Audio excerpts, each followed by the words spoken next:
Me van a llamar seguro. Listo. Buenos días, soy el teniente primero médico Fernández Núñez. En el día de hoy vamos a presentar las contraindicaciones para la práctica deportiva según la Sociedad Europea de Medicina del Deporte, lanzada en el año 2023.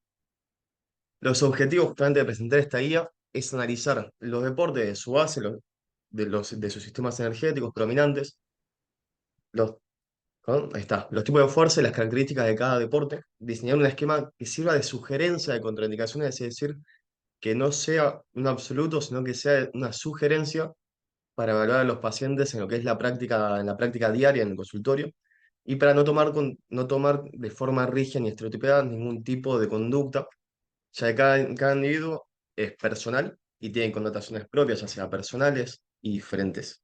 ¿Bien?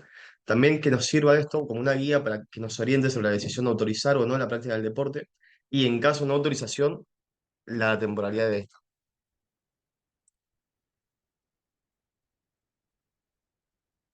Que no me pasa el plaquita. Bien, ahí está. En cuanto a lo que es el aspecto legal, nosotros sabemos que en consultorio llegan pacientes en los cuales muchas veces somos el último eslabón en poder decidir a los que ellos consultan como para otorgar o no un apto médico.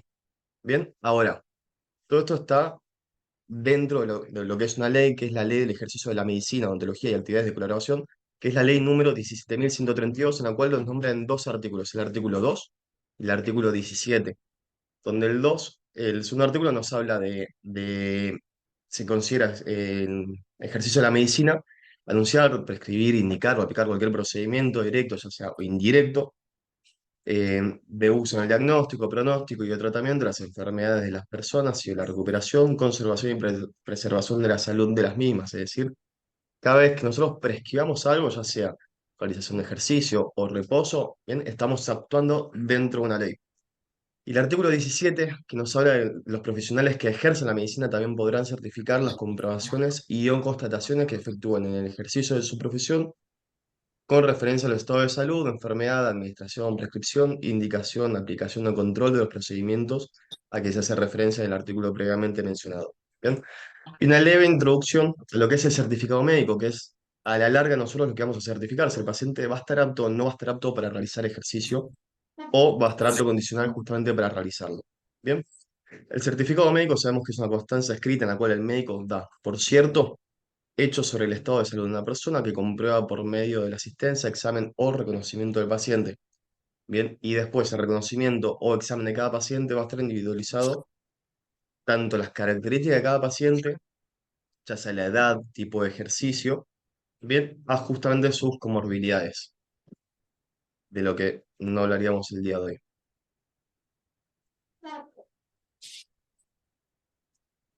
En cuanto a algunas definiciones de actividad física, sabemos que es el movimiento corporal producido por los músculos esqueléticos, derivado del gasto energético. El ejercicio es la actividad física planificada, ya estructurada, repetitiva y cuyo propósito es la mejora, mantenimiento del estado físico, que es justamente lo que nosotros vamos a recomendar a los pacientes e individualizar siempre en cada paciente.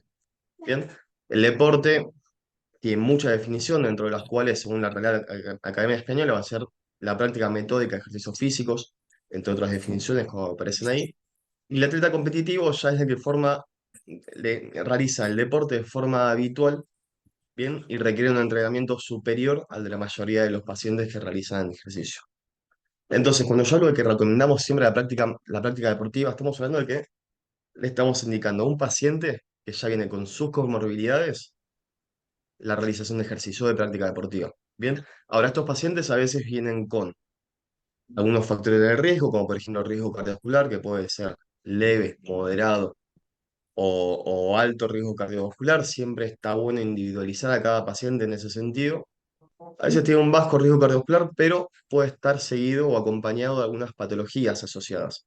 Bien, ya sea una miocardiopatía, ya sea insuficiencia cardíaca, valvulopatías, arritmias, enfermedades respiratorias, enfermedades metabólicas u otro tipo de enfermedades en las cuales es lo que vamos a hablar de esta guía. Bien, por eso digo, esta guía es algo orientativo, no es algo absoluto, no es un blanco o negro. Es algo orientativo para decir, bueno, este paciente tiene base esta patología, a este paciente le contraindico o no le contraindico un tipo de deporte, ¿bien? Pero como digo, siempre es importantísimo la estratificación de cada paciente y la individualización de cada paciente y de cada deporte, ¿bien?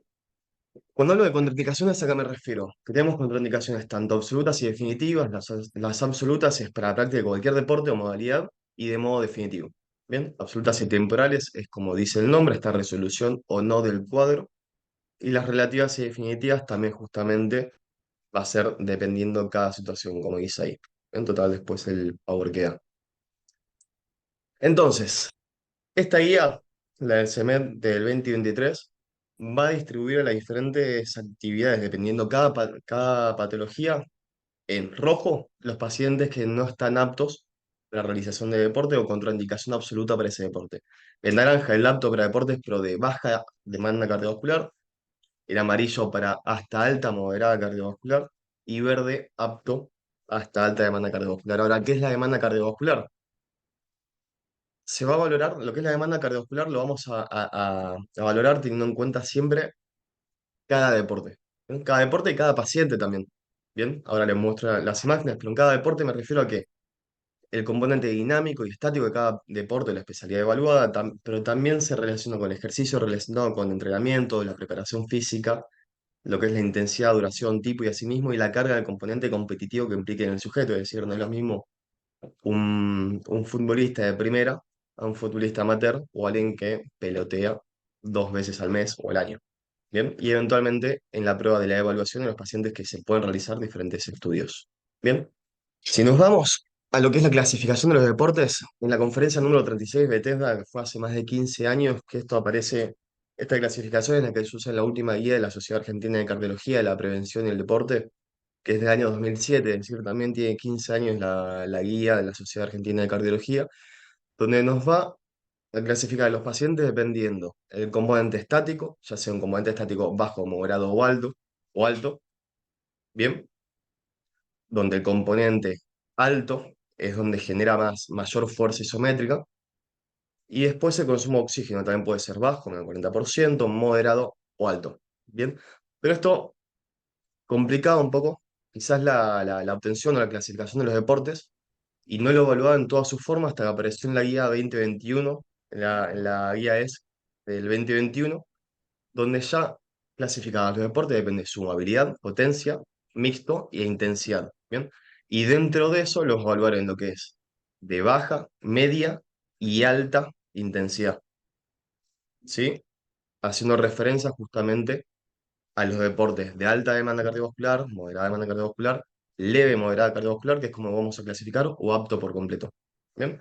Acá remarqué uno de los más importantes, como por ejemplo, o los más frecuentes quizás dentro de la Argentina y dentro de nuestro ámbito militar, como por ejemplo el golf, tiro, natación, que son considerados de baja demanda. ¿Bien? Pero también a tener en cuenta que aparece, por ejemplo, el fútbol o el básquet, bien como se ve ahí a nivel mixto. Pero obviamente ahí donde dice es adaptado a cada paciente.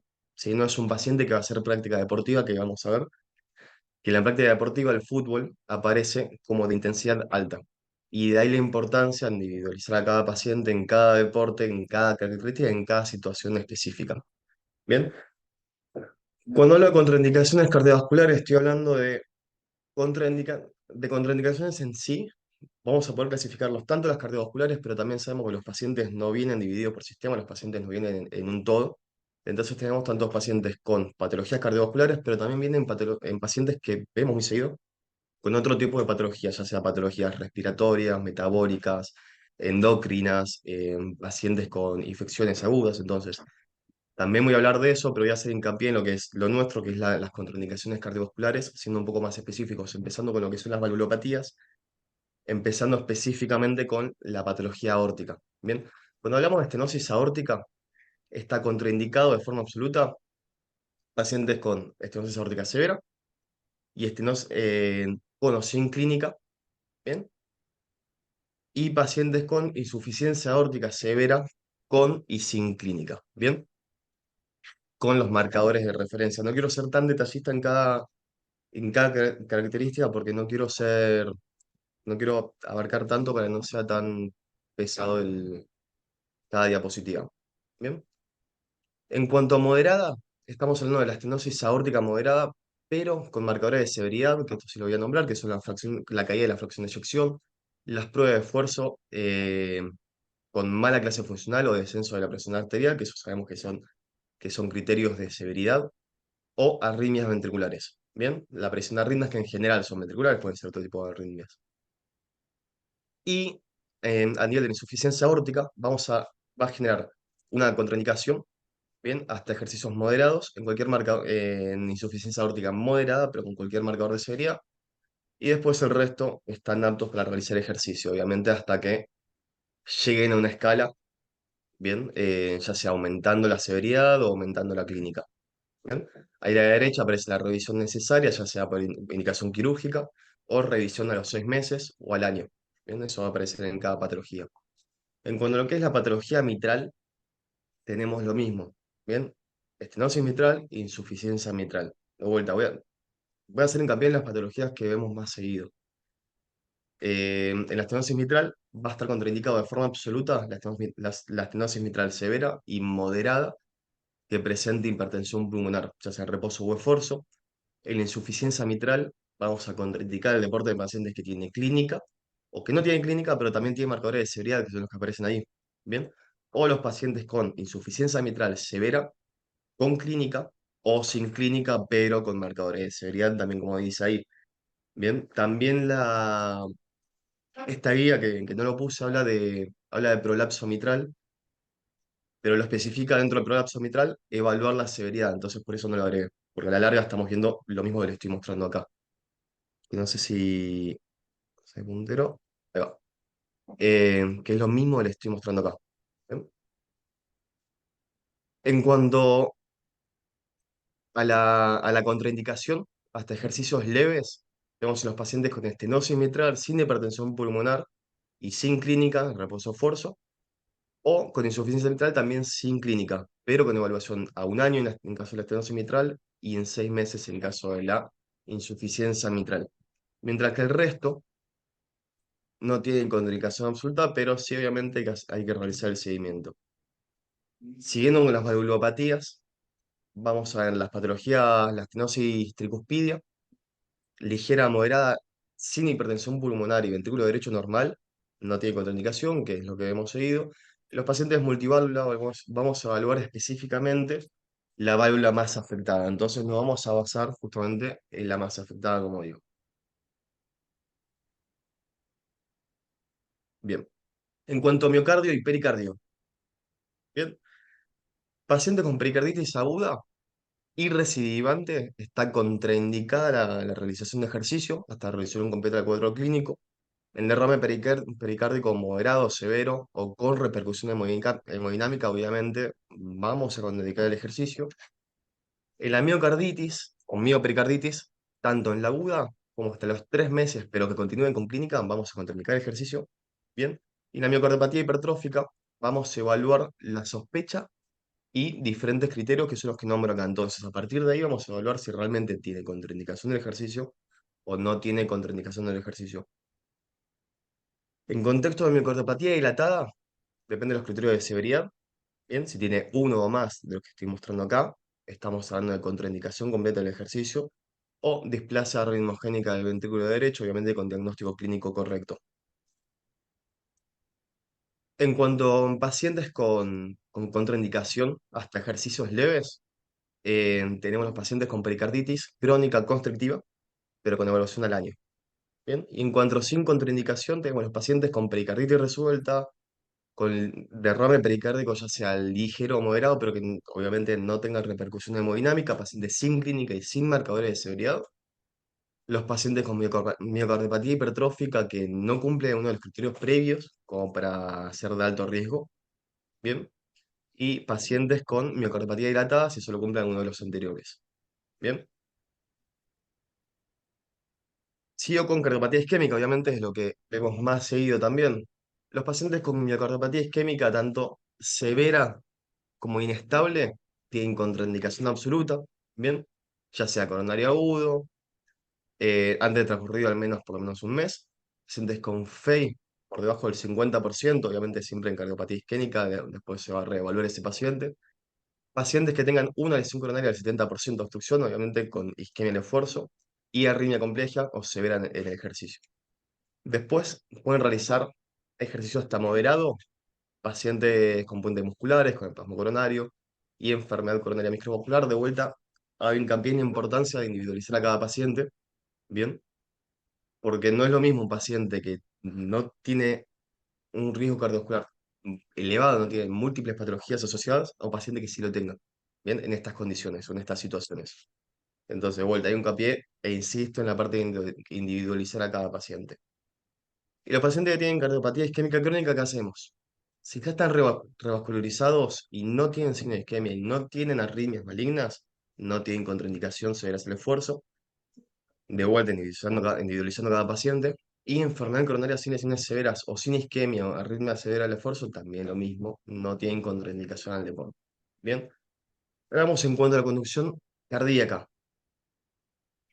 Los pacientes con alteración de la conducción, ya sean por bradicardias o bradiarritmias, ya sea una bradicardia sinusal, que es lo que hemos seguido cuando hacemos aptos físicos en pacientes que están adaptados justamente al deporte, o en pacientes que tienen bloqueo auriculoventricular de primer grado o de segundo grado, ya sea bronquiolitis tipo 1, o movitis tipo 1 y movitis tipo 2, no tienen, que están sintomáticos obviamente, no tienen contraindicación, mientras los que sí tienen contraindicación son los que tienen cualquier arritmia obviamente sintomática, bloqueo auriculoventricular de alto grado, tipo 2, 2-1 o bloqueo completo, bien, o sino auricular de alto grado, que es a partir del tercer grado, bien.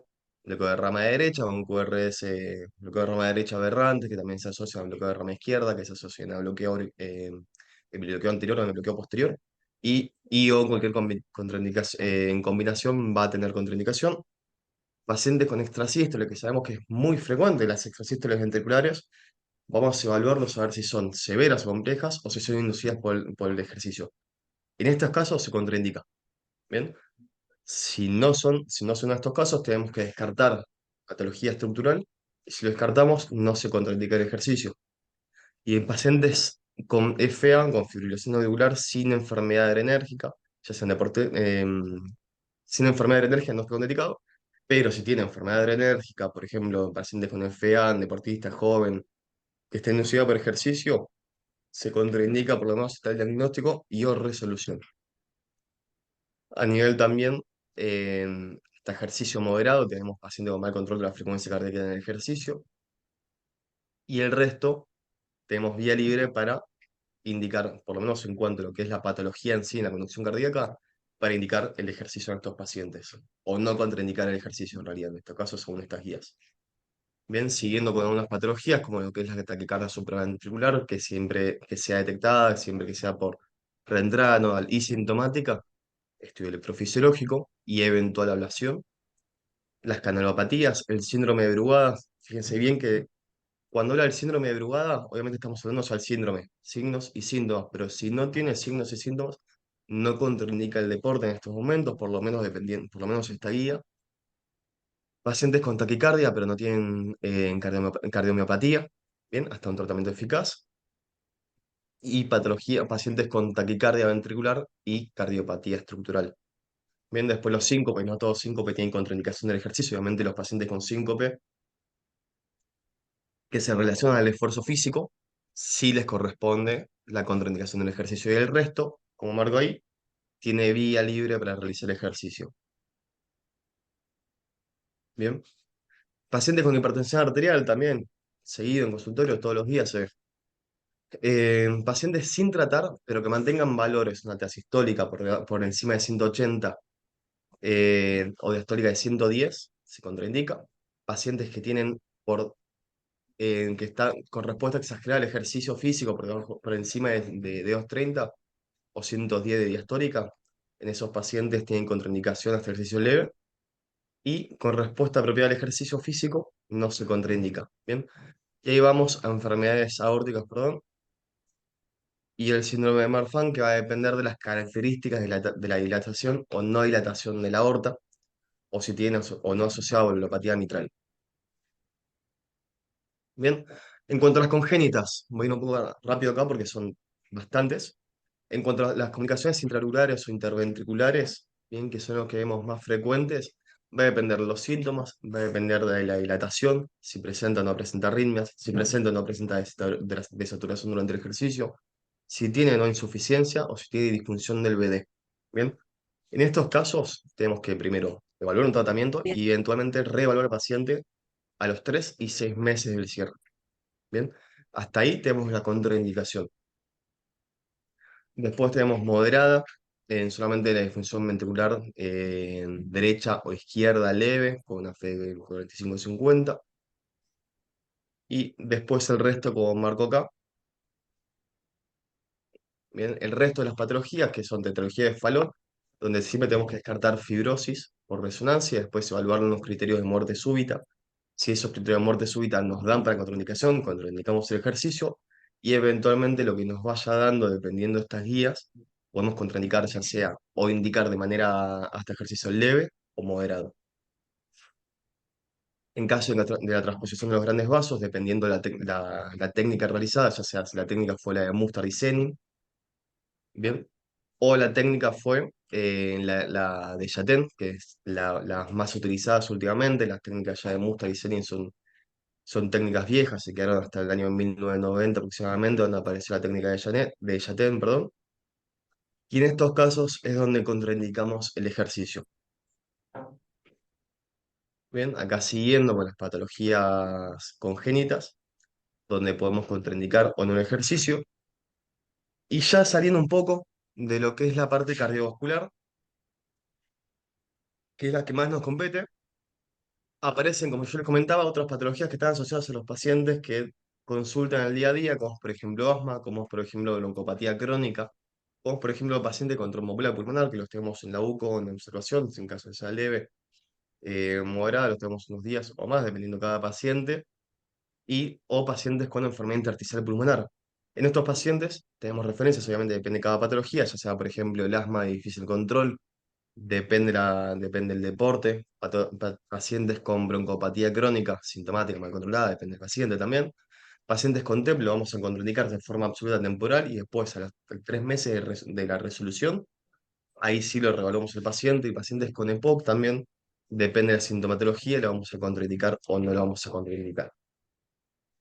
En caso de patologías endocrino-metabólicas, nutricionales, como es el hipertiroidismo, hipercolesterolemia familiar, obesidad, diabetes, que también lo vemos muy seguido, depende también cómo está el grado de esa patología, si el paciente está bien controlado o no está controlada. El tipo de la hipercolesterolemia también tiene gran importancia, la obesidad, el grado de obesidad también tiene contraindicación o no tiene contraindicación, que esto lo vemos bastante nosotros en los actos físicos de los pacientes que ingresan al ejército, en los soldados, bien que lo vemos bastante seguido. Y en tema de diabetes, depende del control y cómo lleva la diabetes justamente de estos pacientes.